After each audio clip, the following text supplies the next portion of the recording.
함께 읽겠습니다. 이 멜기세덱은 셀렘 왕이요 지극히 높으신 하나님의 제사장이라.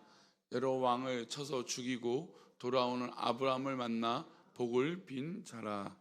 아멘. 기도하겠습니다.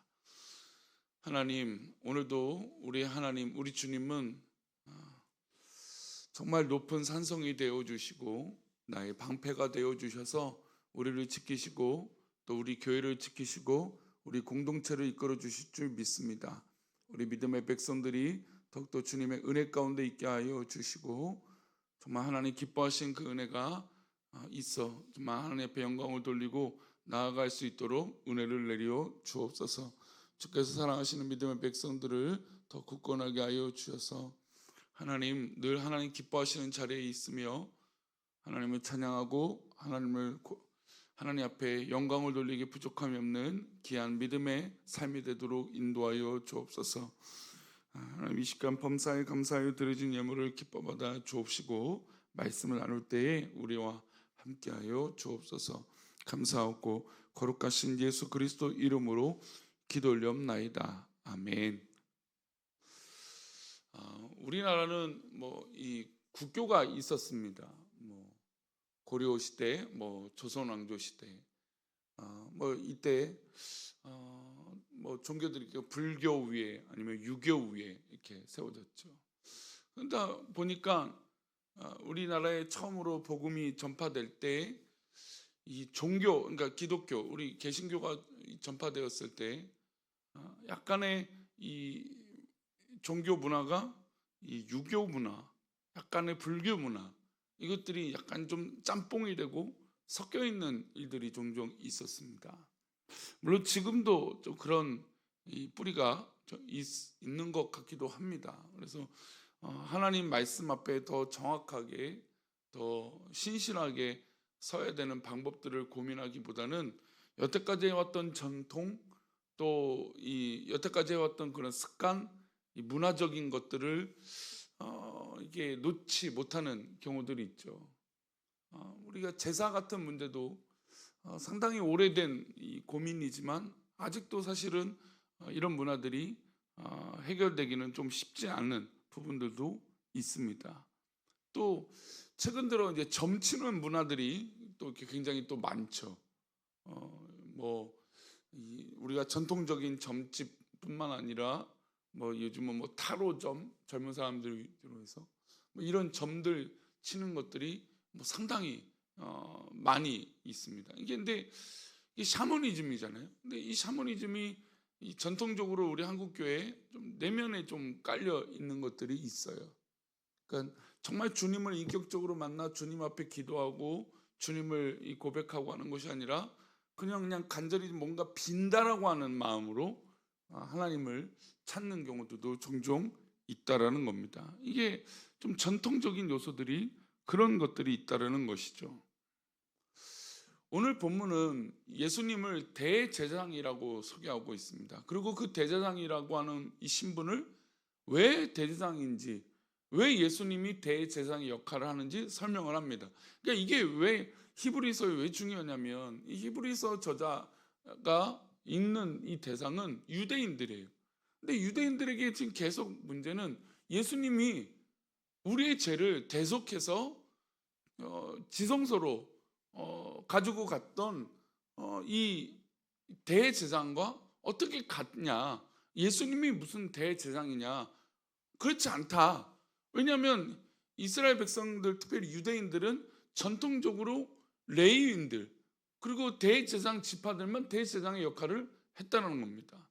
근데 예수님의 지파는 아니잖아요. 유다 지파예요. 그러니 예수님은 대제사장이 될 수 없다라는 겁니다.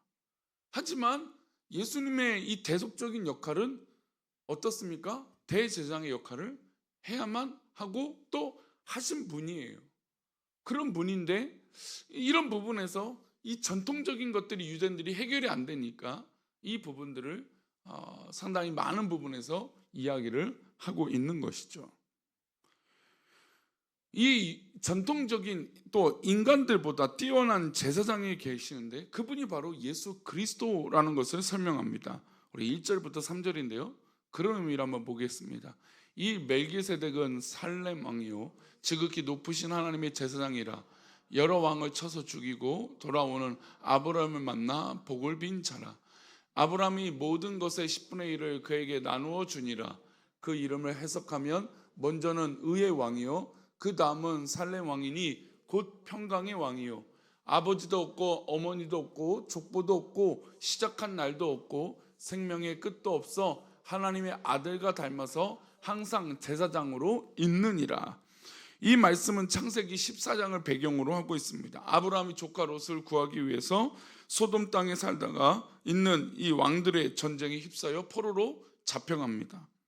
아브라함이 이 소식을 듣고 집에 함께하고 있는 하인 군사 318명을 데리고 그 전쟁에 참여하고 기습작전을 통해서 모든 포로들, 이 가족들을 데리고 나옵니다.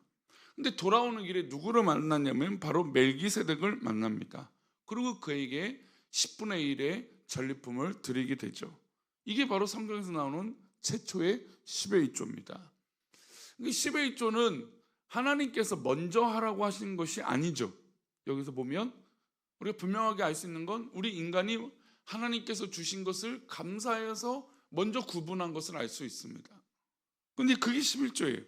먼저 그 얘기를 하는 것은 아니지만 어쨌든 지금 아브라함은 자신들이 가장 존경하는 인물이에요. 그러니까 뭐 다윗 왕도 존경하지만 유대인들의 역사상에서 아브라함은 가장 존경할 사람이죠. 근데 그 존경할 만한 사람이 이 멜기세덱에게 10분의 1을 드립니다. 그리고 그의 이름이 의미가 있어요. 그의 의미를 해석하면 의의 왕이고 살렘 왕이다. 이게 살렘의 기원은 어디에 있습니까? 예루살렘이 있죠. 또 그 이름을 해석하면 평강이라고 하는 뜻이에요. 근데 이 사람의 특징은 아버지도 없고 어머니도 없어요. 여러분, 아버지도 없고 어머니도 없는 분이 누구일까요? 그렇죠. 하나님이시죠. 또 예수님을 상징하는 것이죠. 족보도 없고 시작한 날도 없고 생명의 끝도 없어 하나님 아들과 닮았다고 했어요. 그러니까 예수님을 지금 상징하고 있는 거예요. 그러니까 이 멜기세덱은 지금 레인입니까 아닙니까? 레인이 아니죠. 레인이라고 지파로 나눠진 건 이미 아브라함 이후예요. 그렇죠? 근데 지금 아브라함 이 시대에 레인이라고 구별되지 않는 이 멜기세덱에게 자신들이 가장 존경하고 있는 아브라함이 그에게 10분의 1을 드리고 레인이 대제사장처럼 대접을 하고 있다는 겁니다. 그러니 지금 이 유대인들이 예수님은 대제사장이 아니니까 우리의 죄를 대속하고 또 우리의 죄를 하나님 앞에 대신해서 고한다라는 건 이건 좀 뭔가 우리의 전통적으로 맞지 않아 라고 생각하고 있지만 이미 이 전통 이전부터 아브라함, 그들이 가장 존경하는 아브라함은 이미 레인도 아닌 멜기세덱에게 제물을 드렸고 그들을 이 멜기세덱에게 마치 대제사장에게 하듯이 했다라는 겁니다. 그래서 이 시편 110편 4절을 인용해서 이 말씀을 하고 있어요. 우리 말씀 읽어볼까요? 우리 17절 말씀입니다. 함께 읽겠습니다. 증언하기를 내가 영원히 멜기세덱의 반차를 따르는 제사장이라 하였도다. 예수님이 영원히 멜기세덱의 반차를 따르는 제사장이 된 것이죠. 이게 바로 시편 110편 4절이었어요. 예수님은 혈통으로나 유다 지파에서 태어나신 분입니다. 예수님은 레위 지파가 아닙니다. 그러므로 예수님은 레위 지파의 후손에서 나온 대제사장이 아니라 멜기세덱의 반차를 따르는 제사장이라고 설명하고 있는 거예요. 그러니까 이들은 대제사장은 무조건 레위 지파야. 그러니까 이것은 이 출애굽 이후에 하나님께서 모세를 통해서 율법을 주신 거잖아요. 그런데 예수님은 누구의 반차를 따른 것이에요? 멜기세덱의 반차를 따른 것이라는 거죠. 그러니까 전통으로 이들이 막 얽매여 있던 그것이 아니라 아브라함으로부터 시작했던 그 멜기세덱을 구분했던 그 대제사장의 역할, 그 모습을 이 예수님이 따라가고 계신다는 겁니다. 그러니 지금 유대인들이 전통적으로 너무 얽매여 있는 것에 너무 힘을 들일 필요가 없다라는 것이에요. 유대인들은 이 편지를 받으면서 어떻게 예수 그리스도가 제사장이 될 수 있을까라고 하는 의문을 이 문제로, 이 대답으로 이 본문으로 해결을 했어야 된다는 겁니다. 이에 대해서 히브리서 기자는 너희들이 가장 존경하고 사랑하는 아브라함이 11조를 드리고 그에게 축복 기도를 받고 대제사장 멜기세덱이 레위제파가 아니지만 그렇게 아브라함에게 했던 것처럼 예수님이 바로 그런 역할을 하시고 있다는 것을 설명하고 있는 것이죠.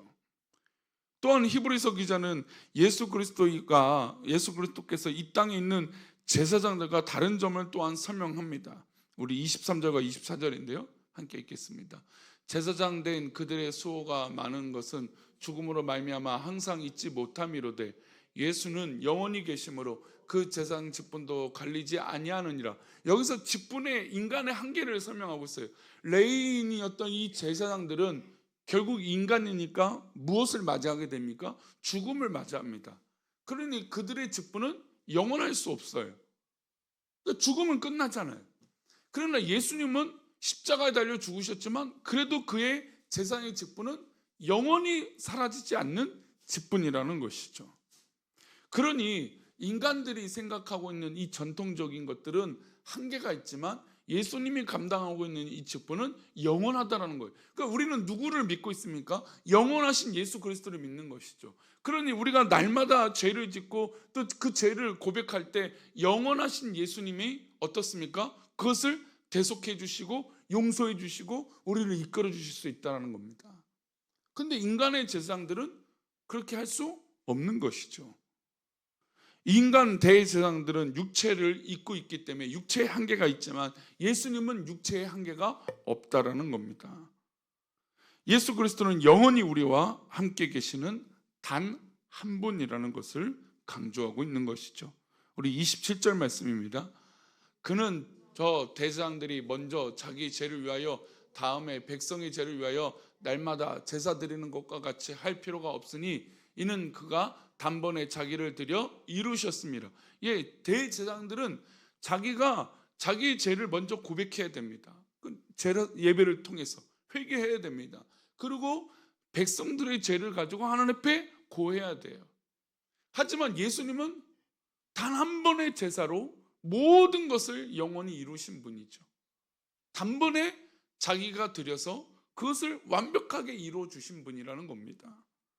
그러니 이 십자가의 은혜가 얼마나 크고 놀라운 것인가, 그 은혜가 우리 가운데 있다는 것을 우리가 잊지 말아야 된다는 겁니다.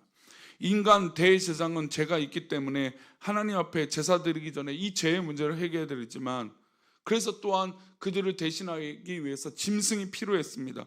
하지만 예수 그리스도는 짐승이 필요 없습니다. 그러니까 우리가 얼마나 큰 은혜를 받냐면 우리의 죄를 해결하기 위해서 뭔가 제물을 드리고 짐승의 피를 보고 그 피로 인해서 우리가 대속의 제물을 드리고 이런 작업들이 있어야 되지만 그러나 예수님으로 말미암아 이제 이런 일들은 없다라는 것이죠. 인간 제사장은 제물이 필요하고 예수 그리스도는 자신을 드렸다라는 겁니다. 28절 말씀입니다. 율법은 약점을 가진 사람들을 제사장으로 세웠거니와 율법 위에 하신 맹세의 말씀은 영원히 온전하게 되신 아들을 세우시니라. 인간 제사장은 약점이 있고 죄가 있지만 예수 그리스도는 약점이 없다라는 것이죠. 사실 이 말씀은 우리가 이미 다 알고 있는 것들이에요. 예수님이 이런 역할을 하셨고 예수님은 우리를 위하여 이렇게 대속하셨다라고 하는 분, 우리의 죄를 한 번에 해결하신 분을 우리는 알고 있습니다. 그런데 히브리서 기자가 오랜 전통 가운데 있던 유대교 전통주의자들 가운데 그 관성, 그러니까 습관적으로 나왔던 이 대제사장님은 레인이다, 예수님은 그런 역할은 아니야, 뭐 이랬던 이 관성적인 모습을 깨뜨리기 위해서 이 히브리서 본문을 기록했다라는 겁니다.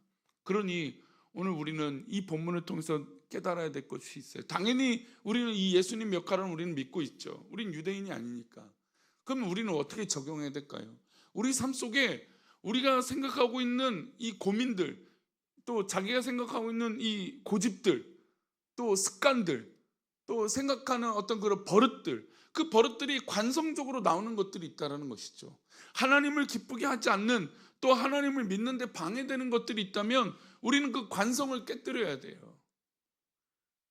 물론 우리가 해왔던 것들을 무시하자는 것이 아닙니다.